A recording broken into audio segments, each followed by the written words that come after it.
Live from New York, it's a show that has an announcement to make. What's that? I'm now a Vikings guy. Wait, what? Yes, I'm a Vikings guy. How do you Let him have it. Just let him have it. Your team is Arizona. Yes, but I'm also a Vikings guy. And last week I was a Saints guy. And then you were like, oh, the Broussard's like Smith in New Orleans. I'm like, oh, feels like you have dibs on that. And nobody wants that anymore. Well, Greg's anyways. from Minnesota. That's fine. Yeah, so how about you're going to be tough to. Greg's from But Michigan. you're a Niners Well, guy. he lives in Minnesota. Let's keep going. Let's get first the show. hour. First We'll give things you first. Seattle. We start with a dud in Dallas.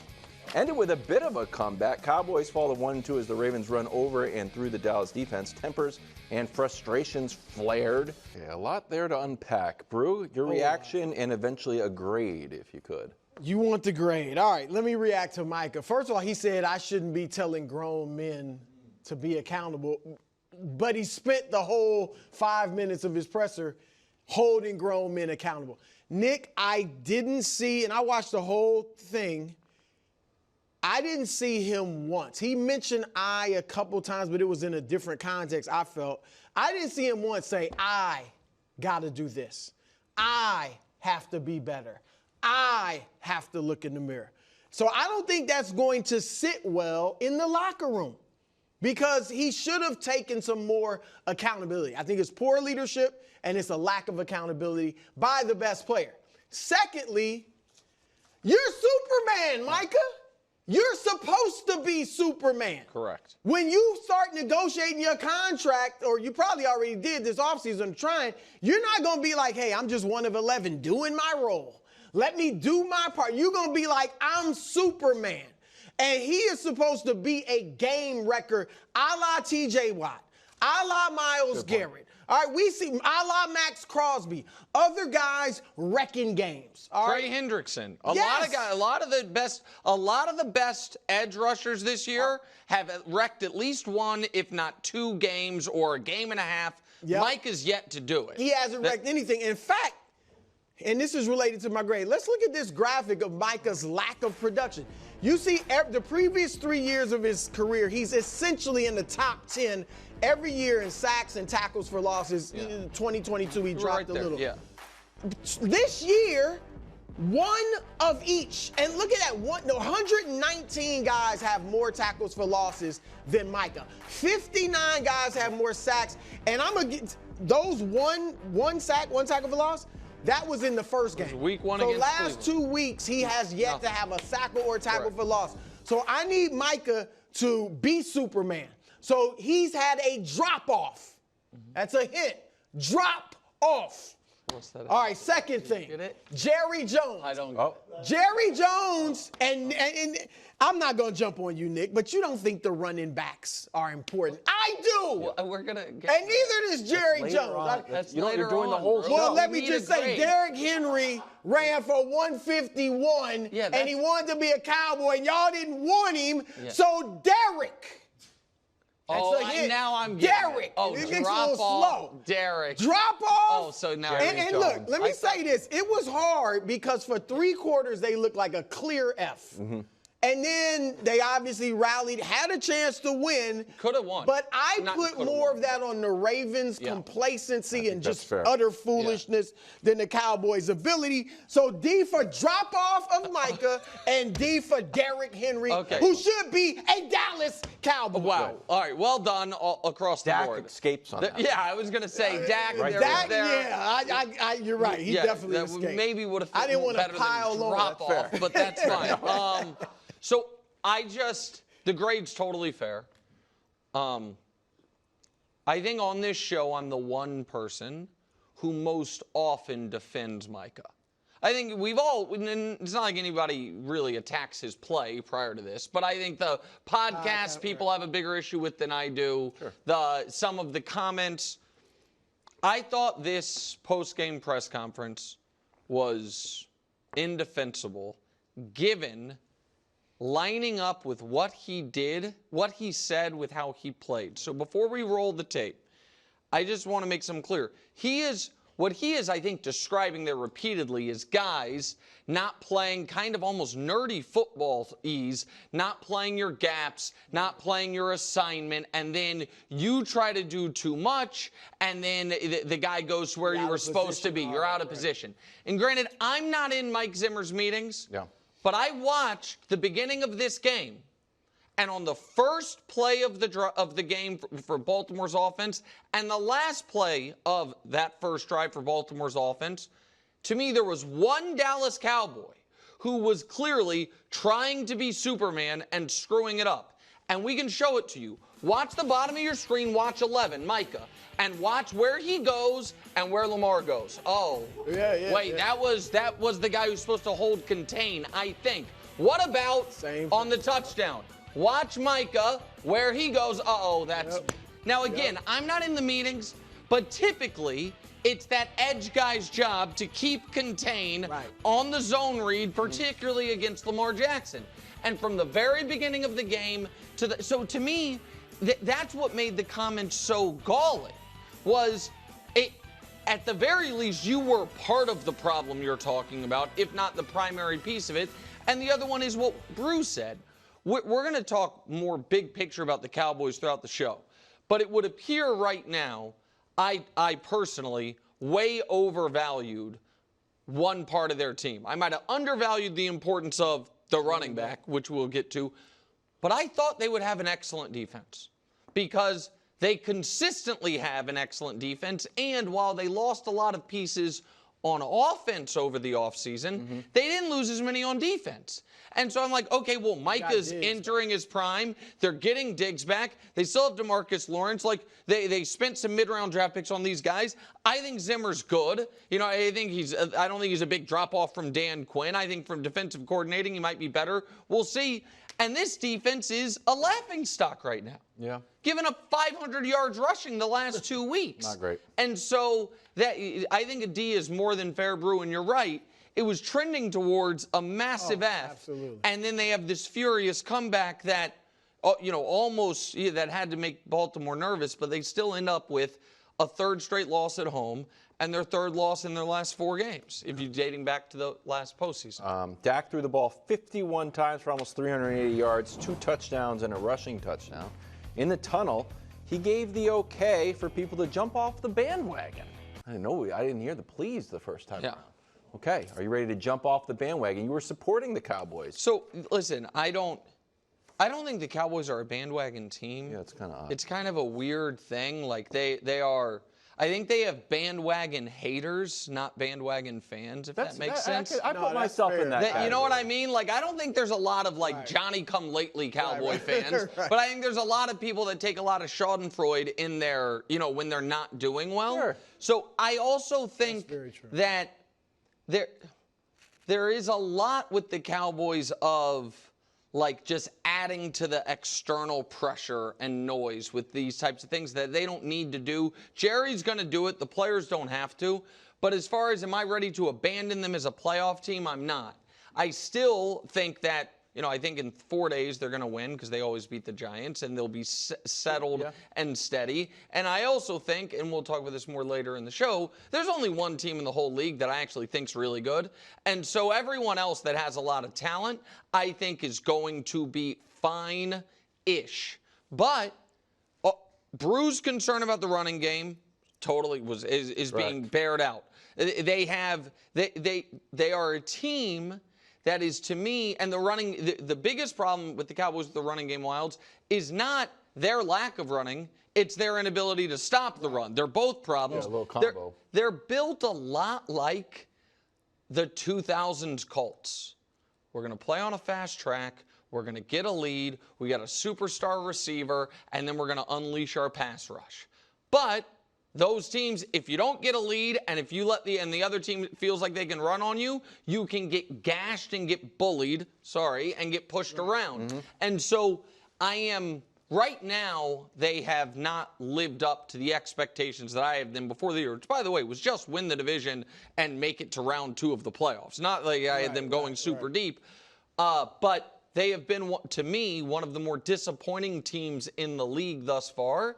And they seem like they are fraying a bit in a way where things could go sideways on them quickly. I agree. Well, to that point, yeah. I mean, Micah, we saw last year, I can't remember the safety who bit back at Micah. Was it Malik Hooker? Yes, for what he said on a podcast.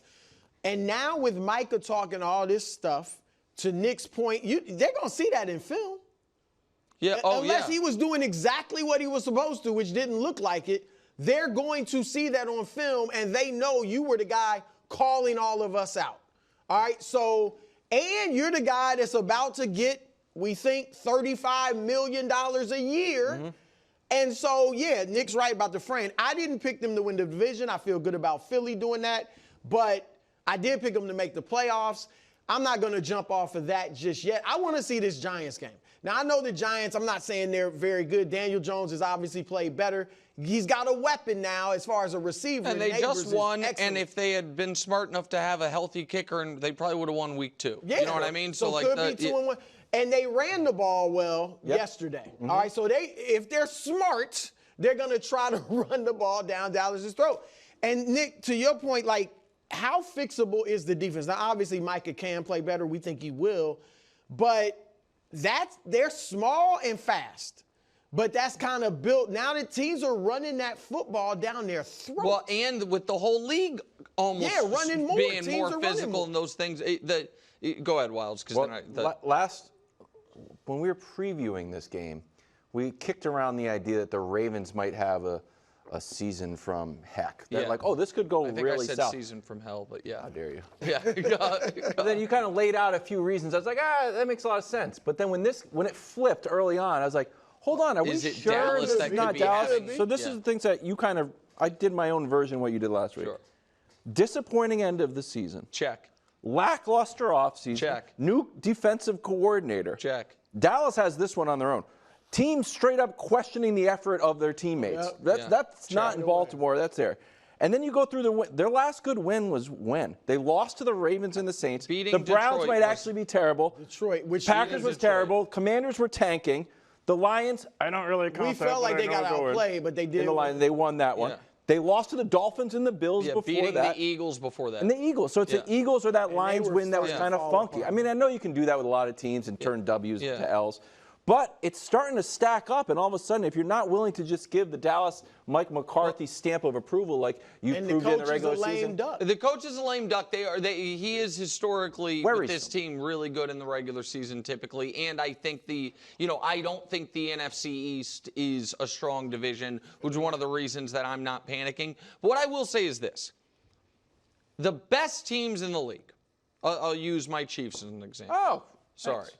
The Chiefs can have their best players play poorly and still win sometimes. You know what I mean? I would argue that's what happened. It's happened the last 2 weeks, and we'll talk more about the Chiefs later, but where it's like, our best guys didn't show up, we still won. That's right.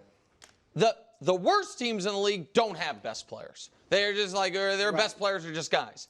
Everybody else lives or dies based on how their highest paid best guys do. And oddly, up to this point in the year, I feel like Dak's the only one who's kind of played to his regular standard. Dak's been, maybe just slightly below. He's been that great. CD has had some splash plays. He was terrible yesterday. But CD Lamb has 13 catches this year. He has dropped 2 passes and now he has these long, big catches, big plays.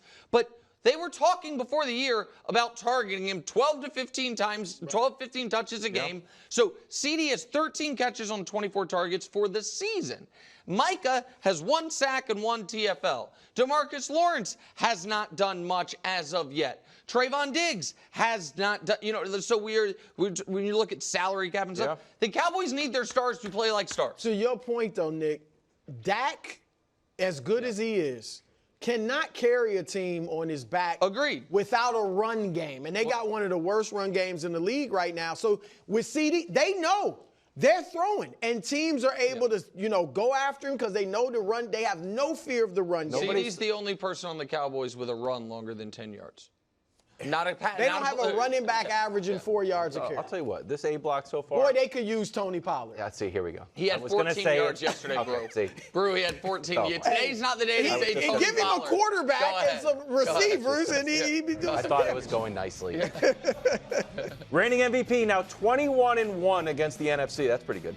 12 for 15 through the air while running for 87, including a keeper to seal the game. Here's Lamar on Marlon Humphrey's Instagram Live. Here's the problem with the Ravens. There's plenty of positives, but here's the one issue. They were pretty bad in the fourth quarter. So more or less confident in Baltimore after they almost lost this game, Brou.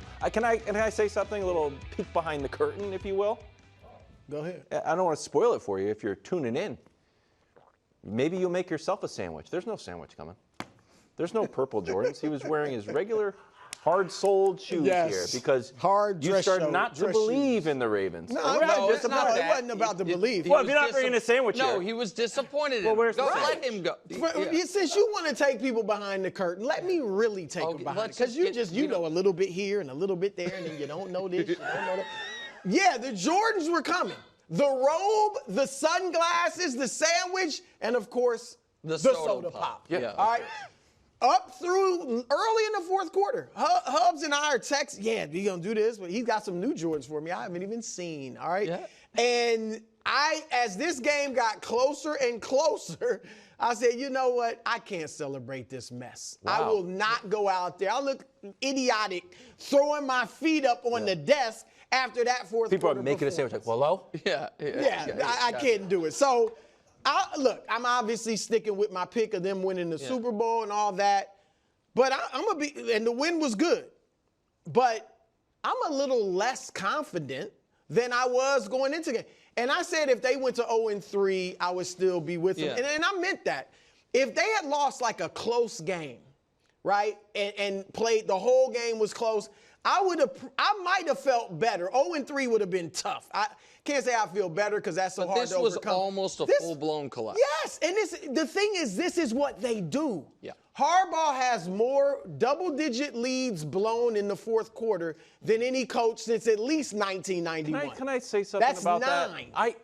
You don't think that's anything? No, I think it is something on both sides. It's a terrible It means stat. they have a lot of big leads. That is true, but also some guys it's like I've lost most handsome man and people's second place in handsome man award. But Wilds, there are two teams in the league.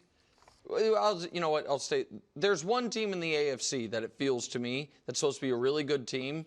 That being up 10, it doesn't feel like game over, and it's Baltimore. That's the thing. Like, if that game yesterday wasn't over, when's it ever going to be over? You're 28-6 going into the fourth quarter. Yeah. And this is a week after you just blew a lead. That's right. You are absolutely desperate for a win, and you still did it. Yeah, so they got, look, and Nick, I've got some highlight. Obviously, Justin Tucker's a problem now. Yeah. All right, he missed the 46-yard. You blow the onside kick. But that's a fluky thing. I mean, with them, though, they seem to, and again, this is my team, but they seem to find ways to lose.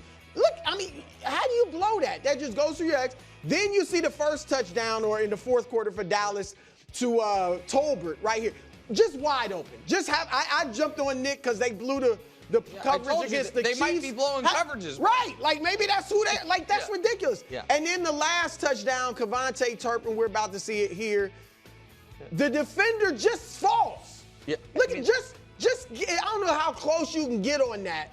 But he just falls. Yeah. And so Not a great move. It's like they were finding ways to make this thing close. And so that concerns me a little bit. Okay. All right. So I agree with almost all of that, but with that said, and Isaiah Likely, ever since he did all that chirping, 3 catches for 30 yards. Mark Andrews, did he play yesterday? He did, but not really. Oh, he's like Travis Kelce-esque. And so minus all the accolades, Super Bowls, and Hall of Fame. I totally agree. They're saying this year. And the wins this year, I guess. But that's neither here nor there. Please, if I may, finish the Baltimore Ravens point. We're going to do the Chiefs, I think, in about 5 minutes. I would like to give credit quickly to Lamar because not only was he, I thought, very good throughout, it was a really weird spot for him because they're kicking a field goal to go up 31-6. But Justin Tucker, who can't kick long field goals He might have well, listen, Kelsey tossed his helmet and broke him. We all know it. That's other possible. people might have. Yeah. We've seen it's it not with possible. guys. It's probable. It happened. So, after that, Lamar, the Ravens had the ball for 3 plays before it was 28-25 because Dallas went touchdown, onside kick, touchdown. Ravens went 3-and-out touchdown. And then Lamar, the 3rd and 6 pass, saved the game. They were going to lose that game. He gets that, and then he gets the first down where he tricks everyone, including the broadcast, which tricked me too, and goes and gets the first down. That was so incredible. Lamar has 2 back-to-back plays to ice the game. So he deserves credit because had they lost in that fashion, Wilds, they were done. Yeah. If He they also lose in was that right fashion, they're done. to call out Marvin Yes. Humphrey in a nice way, like, dude, What are you doing? Yeah, I agree with that 100%. Humphrey sounded like a 13-year-old in that video. Lamar has 956 total yards, number 1 in the NFL. Thanks for watching. Subscribe here to get more from the show and to check out clips from other shows on FS1.